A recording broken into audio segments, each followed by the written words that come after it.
Kaixo bikote, desagertuta telesaila estreinatu berri da primeran plataforman eta gaur gurekin Unai Arana. Kaixo Unai, ongi etorri Kalaskara. Mi esker.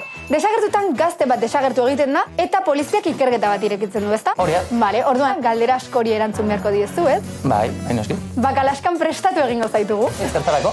Egia esateko.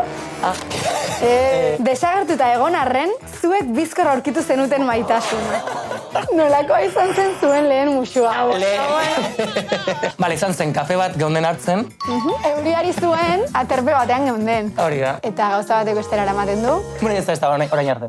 Zer da, besteaz gutxien gustoko duzun ezagarria? Nire ez gustatzen Unaiek kalera guazeneko kamisetak eramaten dituenean bakeroekin. Ez dute kombinatzen Unai.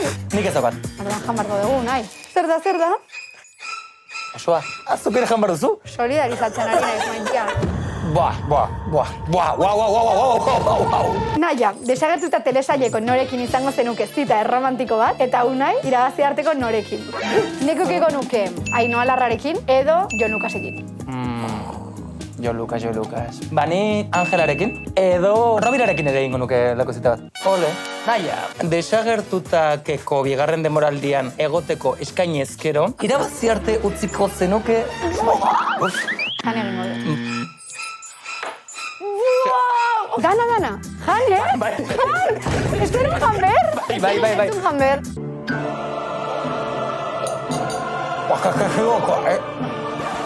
Sartuko naiz, eh?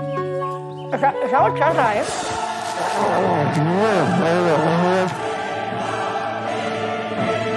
Uau, naia. Zuk esan duzu egia da ez? Maitasunean beti esaten dut egia, Beti. maitia. Eta zuek badakizue, ni beti bezala saltxa gehiagorekin itzuliko naiz. Aio! Agur.